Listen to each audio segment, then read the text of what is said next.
In this video, I'm going to be recreating different natural disasters using Lego. Let the challenge begin. Okay, so let's start with the first Lego item to experiment with. This is a $300 Lego Ferris wheel set I bought, and like any other Ferris wheel, it spins. But like any curious person, I want to see how fast this can actually spin. So let's simulate a tornado, and I bought this leaf blower. Okay, that wasn't too bad, only one piece came off. But I wasn't satisfied enough yet, so I went in for a second round, getting in closer with the leaf blower. Wow, I'm actually really surprised it didn't break sooner than that. Thank goodness, this piece almost hit the dog poop. This thing spun way faster than I thought it would, and while I go ahead and clean up this giant mess, let's continue to our next natural disaster. This is a tiny Lego town using old Lego pieces, minifigures, and sets from the 1980s. But what the people of this town don't realize is I'm about to simulate some natural disasters on them. Let's start with something easy. How about a rainstorm? Dang, this town looks pretty drippy now. Okay, now what would happen if it rained cats and dogs? That literally did nothing. Okay, what about acid rain? Apparently lemonade's very acidic, so let's try it. It smells so good in my room now. Now let's step it up a notch. What about hail? That's so much damage, even Flex Seal couldn't fix that. Good thing this town has a hospital, because it's definitely gonna need one after all these disasters we're about to do. How about 100% liquid death? Oh yeah, feels so deathly. Nope, just kidding. That was honestly really lame. What about purple rain? Oh yeah, what about cloudy with a chance of meatballs?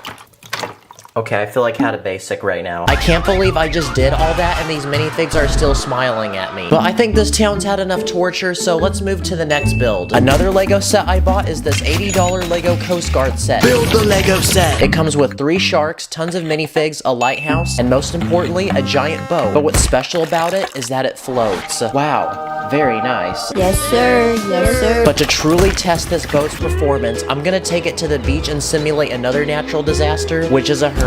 So let's see if this really floats my boat.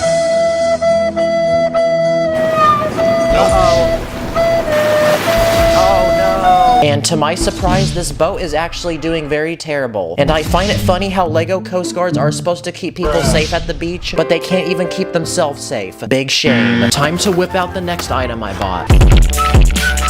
This is a $20 Lego African Wildlife Safari set, and like a lot of places in Africa, temperatures can get very hot. So another natural disaster I want to test is a heat wave, and since I don't live in a hot place like Africa, there's only one place in my house I know that's hot. Ooh, it's very hot. Okay, that pretty much did nothing. It just made the pieces warm. Thank you, Grandma, for letting me use your microwave, by the way. Another natural disaster is a fire. So what are different things we can burn? How about we start with this minifig? I mean, he wore a tree on his head, so what did he expect? What happens when you burn a hot dog? Toasty and delicious. What about a stick of dynamite? Does it blow up? Nope, it didn't blow up. And lastly, what happens when you set Lego fire on fire? Wow, it just made it bend. That's it. Kids, please don't do this, by the way. I don't want any parents telling me that their house got burnt down. Another natural disaster is a blizzard, so let's see what happens when I stick a minifigure in the fridge with some water for a couple of hours. A few moments later. Dang, look at all that ice on him. He's even dripping now. This next Lego set is based off of Minecraft. It's a tiny desert village that comes with 2 villagers, 1 farm, a house, and a bell tower. It also comes with this mob that can move its head. And because this is a village in the desert, it gets very hot, which means a drought can happen. So I'm gonna simply take away all these villagers' water, and now we're gonna sit and see what happens. Oh crap, wait, they're dying. Well, I didn't mean to do that. Here, drink Prime. This will help. Drink it quick. Wow, that was a close call. We almost killed this entire village, but now they're good. This is a Lego item I bought, and it's a very tiny tent made from thin plastic film, and it can fit 2 minifigures inside. But what's the purpose of a tent? To keep you from bad weather, right? So to see if this is truly a legit tent, I'm gonna test different types of weather conditions and see if it keeps the people inside dry and safe. I just simulated a giant rainstorm. Now let's see how this tent holds up to a massive snow avalanche. Then I'm gonna simulate a mudslide.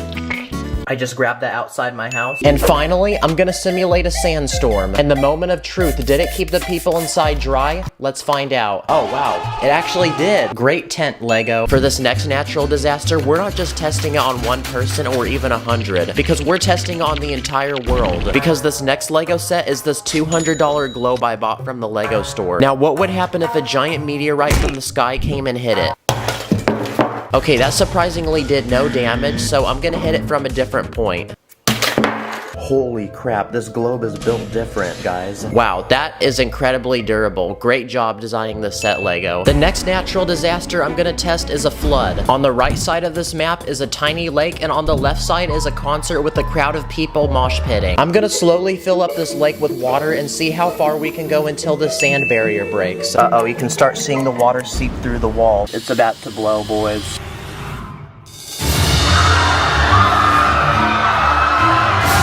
That's so sad. Rest in peace, concert. But honestly, that music was pretty trash anyway, so I'm kind of glad this flood happened. This next Lego set I bought is based off of the Minions movie. It's a tiny airplane with the glizzy inside and a few minions. But a natural disaster that planes need to be ready to undertake is bad turbulence, so let's see if this plane does its job and can safely transport these passengers. Well, the good news is that we landed, but the bad news is that we crash landed. And for the final but biggest Lego set to destroy in this video, I speed ran to the Lego store to cop this $400 Lego castle set with over 4,000 pieces. After a full 24-hour cycle of building, I had completed the set, and it had everything a castle could possibly need, from many knights to horses and even a drawbridge. Well, we're gonna put this to the test and see if it can keep the people safe from these natural disasters I'm about to do. In the world of Lego, a common natural disaster is a rowdy 4-year-old child running around. So if you think I'm weird for acting like a child, just realize I have an excuse for content. A rowdy dog is another one. You want the toy? Go get it! Go get the toy! Grab it! Now it's time for some actual natural disasters. So I started with a rainstorm and nothing really happened. Nice, the water wheel works. So I took my water bending to a whole new level and simulated a massive tsunami instead. Oh crap, I wasn't recording on the GoPro. Let's do that again, actually. And seeing the footage roll back, this was actually really satisfying, and I'm kind of surprised how well the castle walls deflected that water. Still, nothing really happened, so I then went ahead and inflicted a deadly hailstorm on the people of this castle. I ran out of ice, so I'm just gonna use Orbeez. But none of these natural disasters had damaged this castle in even the slightest way. So I then went ahead and took my true Asian power and summoned a meteorite. Now that's a lot of damage. Someone call Phil Swift. We need flex tape right now. Just when I thought I already had a lot to clean up after this video, add one more thing to that list. But the set was nice to look at when it was still together. I did this so you guys don't have to. I just moved to Houston, Texas and want to meet new people, so if you're another YouTuber or Lego fan from the area, hit me up on Instagram. Thank you for watching. See you guys later.